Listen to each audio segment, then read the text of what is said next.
Voilà, on est un vendredi et on est arrivé au musée de Qingdao. Donc on va visiter Qingdao Shibou, quoi. En poterie. Il y a des têtes de Bouddha en pierre en 1368. Le taoïsme est une religion native en Chine par les travaux de Lao Tzu comme fondateur, le Tao et la vertu comme doctrine du taoïsme. Tu vois, dans Laoshan, il y a un temple, peut-être on ira voir. C'est ça le sommet de Laoshan? Ouais, c'est ici, ouais. Donc ça c'est un instrument, il y a des dessins dessus. Comme c'était un port historique aussi, Qingdao, le village de Qingdao. Avant c'était un petit village, maintenant c'est une grande ville. C'est vrai. L'armée de Qing. Il y a des géantes ampoules. Il y a des ampoules géantes. C'est comme ça que ça marche dans les horloges. Il y a les mécanismes de l'horloge, là, regarde, il y a l'aiguille. Ah oui. Une ancienne machine à coudre, un ancien téléphone, compagnie du tabac, chèque de banque, coffre de la banque. Qui est rouillé. On a visité là avant, le truc du gouverneur. Ah oui.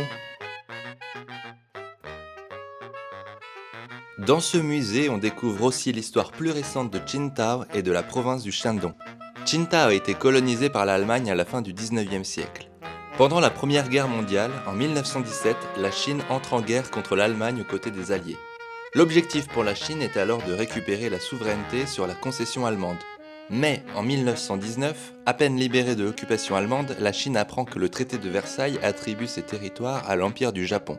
Cela provoque une vague d'indignation à travers le pays, qui culmine lors de la manifestation du 4 mai 1919. Le mouvement du 4 mai est un moment clé de l'histoire anticoloniale chinoise, encore commémoré aujourd'hui en Chine et à Taïwan. Il faudra attendre 1922 pour que le Japon restitue le Shandong à la Chine, sous la pression internationale notamment des États-Unis. Mais dès 1931, le Japon envahit à nouveau la Chine, en commençant par la Mandchourie, où il établit l'état fantoche du Manchukuo. Cela marque le début d'une nouvelle phase d'agression qui mènera à la guerre sino-japonaise, de 1937 à 1945, en plein cœur de la Seconde Guerre mondiale. Qingdao, quant à elle, ne sera définitivement libérée de l'occupation que le 2 juin 1949. Évolution culturelle. Et après, il n'y a pas plus de détails sur la suite.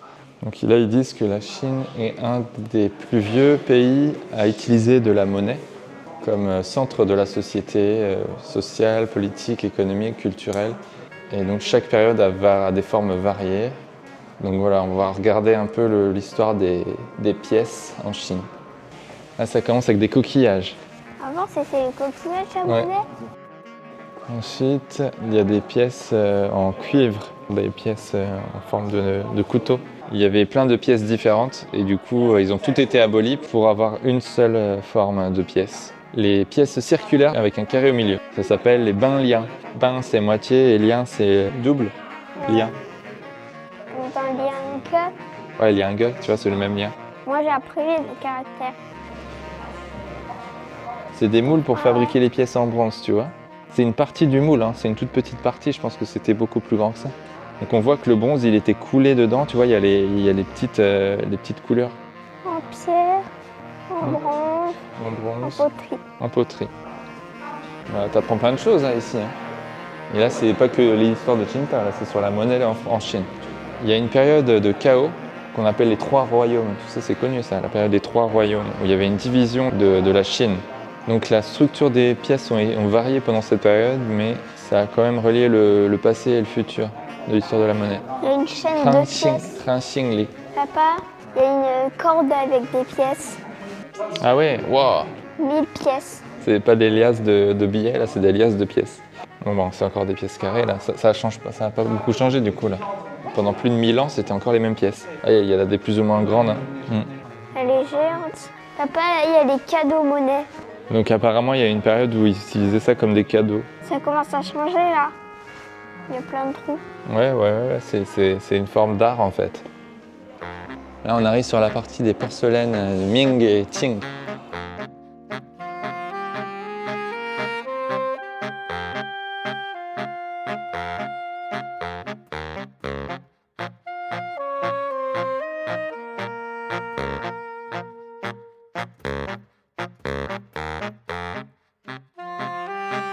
Mur magique interactif.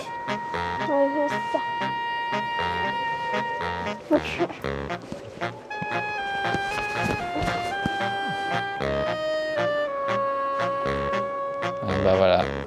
Qu'est-ce que c'est que toutes ces machines là? Des souvenirs. C'est pour imprimer en 3D ça? Ah non, c'est un truc de barbe à papa.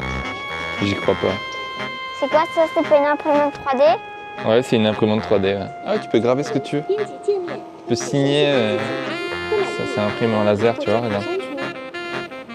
Ça grave ce que tu veux.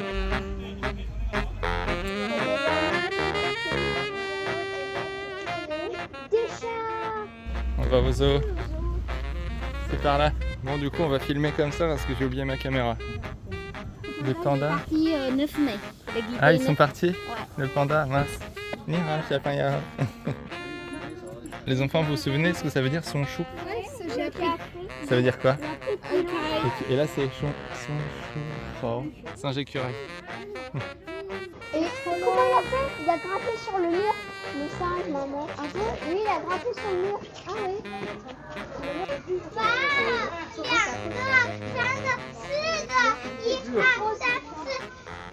Raïma. Wow. C'est quand même petit pour eux. Dans des maisons, là, c'est pas très naturel, quoi. Papa, c'est les singes pompiers.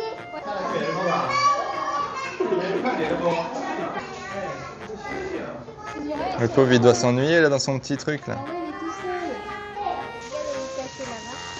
y a le point de vue chef, mais le chef, il est pas là. Ils sont petits quand même. Ça n'a rien à voir par rapport au parc des félins où ils ont toute la place.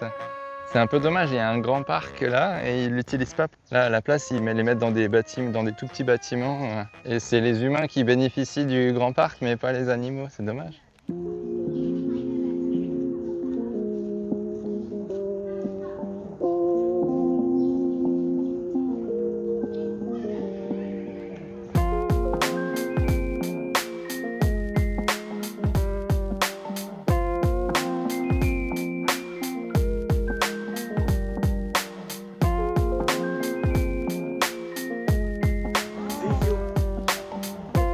Ah, c'est en construction là-bas. Ouais.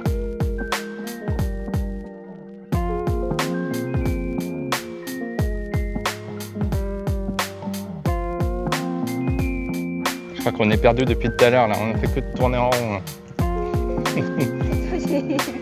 plus,